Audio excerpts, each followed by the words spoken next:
Ang mabuting balita ng Panginoon ayon kay San Mateo.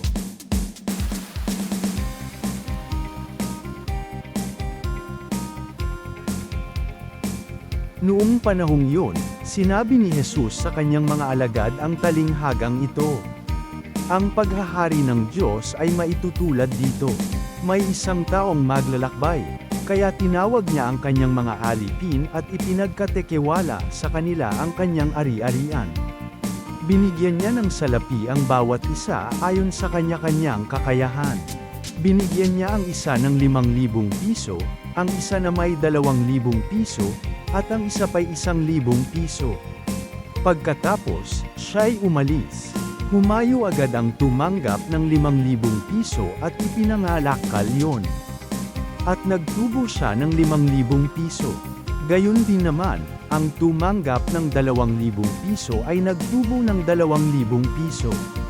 Ngunit ang tumanggap ng 1,000 piso ay hamukay sa lupa at itinago ang salapi ng kanyang Panginoon.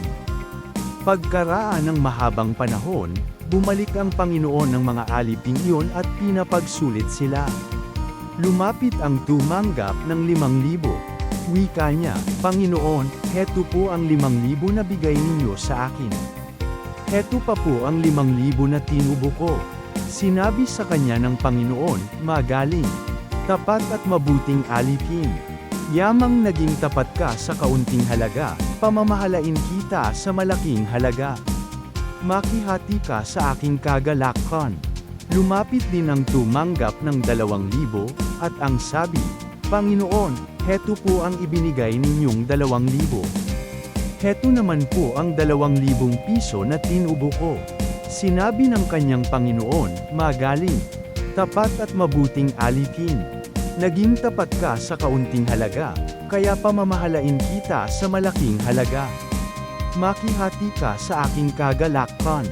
At lumapit naman ang tumanggap ng 1,000 piso. "Alam ko pong kayo'y mahigpit," aniya. "Gumagapas kayo sa hindi ninyo tinamnan, at nag-aani sa hindi ninyo hinasikan. Natakot po ako, kaya't ibinaon ko sa lupa ang inyong salapi. Heto na po ang 1,000 ninyo." Masama at tamad na alipin, tugon ng kanyang Panginoon. "Alam mo palang gumagapas ako sa hindi ko tinamnan at nag-aani sa hindi ko hinasikan. Bakit hindi mo yan inilagak sa bangko, di sana'y may nakuha akong tubo ngayon? Kunin ninyo sa kanya ang 1,000 piso at ibigay sa may 10,000. Sapagkat ang mayroon ay bibigyan pa, at mananagana, ngunit ang wala, kahit ang kakaunting nasa kanya ay kukunin pa.